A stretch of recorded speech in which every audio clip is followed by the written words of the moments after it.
Punjabi singer Sidhu Moosewala की ताबड़तोड़ गोलियां चलाकर हत्या कर दी गई। अब इस हत्या के बाद पंजाब में गैंग वॉर की आशंका बढ़ गई है। पंजाब पुलिस सतर्क हो गई है। पंजाब की जेलों में जो गैंगस्टर बंद हैं, उनको अलग अलग गैंग्स के हिसाब से अलग अलग बैरक्स में, अलग अलग सेल्स में रखा जा रहा है। आखिर ऐसा हो क्यों रहा है? दरअसल सिद्धू मूसावाला की हत्या के बाद हत्या की जिम्मेदारी गैंगस्टर लॉरेंस बिश्नोई ने ली। सोशल मीडिया पोस्ट के जरिए ये जिम्मेदारी लॉरेंस बिश्नोई गैंग की तरफ से ली गई, जिसके बाद पंजाब पुलिस ने थोड़ी राहत की सांस ली कि लॉरेंस बिश्नोई तो जेल में बंद है, करना क्या है, जेल में जाएंगे, उससे कुछ सवाल करेंगे, जवाब हासिल करेंगे और केस की गुत्थी जो है वो सुलझ जाएगी।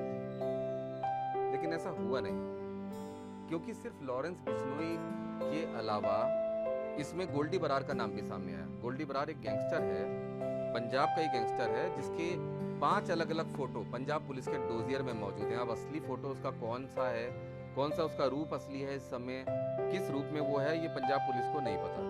वो कनाडा में है, देश छोड़कर भागा हुआ है और बताया जाता है कि लॉरेंस बिश्नोई हो, काला जठेरी हो या कई दूसरे गैंगस्टर हो, जिसमें अनुराधा चौधरी भी शामिल है, उन सभी का कामकाज वो देखता है। ये तभी गैंगस्टर जेल के अंदर से उसको इशारा करते हैं और उसके बाद वो गैंगस्टर का जो काम है वो पूरा करता है, चाहे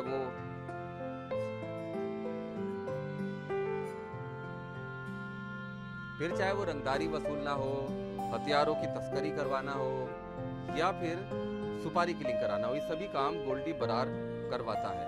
अब गोल्डी बरार का नाम इसमें सामने ऐसे आया कि इस पूरे हत्याकांड में एक नए किरदार की एंट्री हुई, जिसका नाम है शाहरुख। ये भी एक बड़ा गैंगस्टर है, 2 लाख का इनामी है, जिसको कुछ हफ्ते पहले दिल्ली पुलिस स्पेशल सेल ने गिरफ्तार किया था। इसके पास से एक बलेनो गाड़ी भी बरामद हुई थी। इसके पास से जो मोबाइल बरामद हुआ उसमें सिग्नल ऐप डाउनलोड था और उस सिग्नल ऐप के जरिए वो गोल्डी बरार से बातचीत कर रहा था, जिससे पता चला कि सिद्धू मूसावाला की हत्या की सुपारी लॉरेंस बिश्नोई ग्रुप ने शाहरुख को दी थी। शाहरुख दरअसल कई गैंग्स में काम कर चुका था पहले और अब लॉरेंस बिश्नोई गैंग के लिए काम कर रहा था, बाहर आज़ाद था और ये अपनी जो बलेनो गाड़ी दिल्ली पुलिस ने बरामद की थी उसके जरिए ही वो सिद्धू मूसावाला की रैकी कर चुका था। वो सिद्धू मूसावाला के आसपास मंडराया, देखा कैसे उठता है, बैठता है, कहाँ जाता है। फिर उसने गोल्डी बरार को मैसेज किया कि सिद्धू मूसावाला के पास जो गार्ड्स हैं उनके पास AK-47 राइफल्स हैं, आधुनिक हथियार हैं, इसलिए उसे हत्या करने के लिए बड़े और आधुनिक हथियार चाहिए, बियर स्प्रे चाहिए और इसलिए हत्या की वारदात को अंजाम नहीं दे पाया। उससे पहले ही दिल्ली पुलिस स्पेशल सेल ने उसे पकड़ लिया। अब ये जानकारी भी पुलिस के पास आ चुकी थी। बताया जाता है कि जानकारी पंजाब पुलिस के साथ भी साझा की गई। अब लगा कि शाहरुख गिरफ्तार हो गया तो शायद जो सुपारी थी वो टल गई, लेकिन वो सुपारी आगे ट्रांसफर हो गई। गोल्डी बरार ने वो सुपारी आगे ट्रांसफर कर दी और बड़ी साजिश को अंजाम देकर सिद्धू मूसावाला की हत्या कैसे हुई आप सबको पता है। चारों तरफ से घेरकर उस पर AN-94 रशियन असॉल्ट राइफल से ताबड़तोड़ फायरिंग करवाई गई।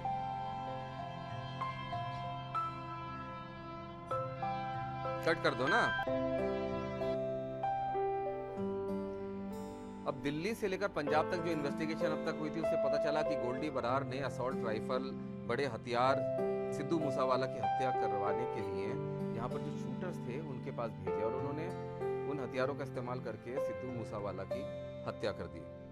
अब इस पूरे मामले में लॉरेंस बिश्नोई ने जिम्मेदारी ली। कट करो।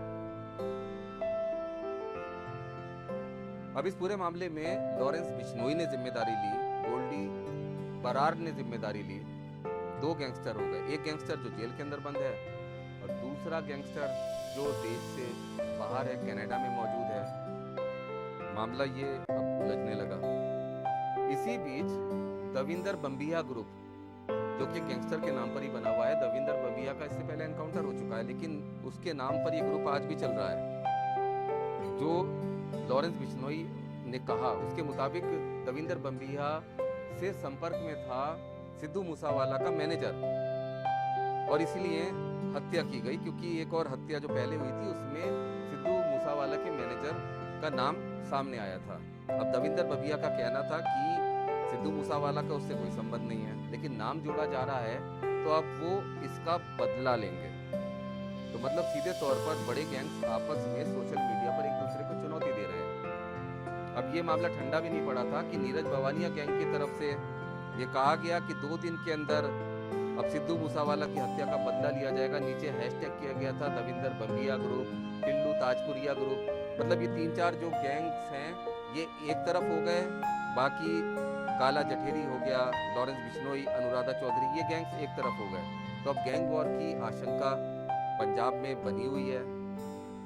जेलों के अंदर जो गैंग से जुड़े हुए गैंगस्टर हैं उनको अलग अलग बैरक्स में रखा जा रहा है। पंजाब के अंदर सुरक्षा व्यवस्था कड़ी कर दी गई है। इसके अलावा और भी कई लोग हैं जिनके सोशल मीडिया पोस्ट पर फोटो डालकर उनको धमकी दी गई है कि अब बदला लेने के लिए इनको मारा जाएगा। तो सीधे तौर पर अब पंजाब पुलिस की हालत ये है कि उसकी इन्वेस्टिगेशन का जो दायरा है वो उन लोगों तक सीमित है जो या तो देश छोड़कर बाहर फरार हैं या फिर जेल में बंद हैं।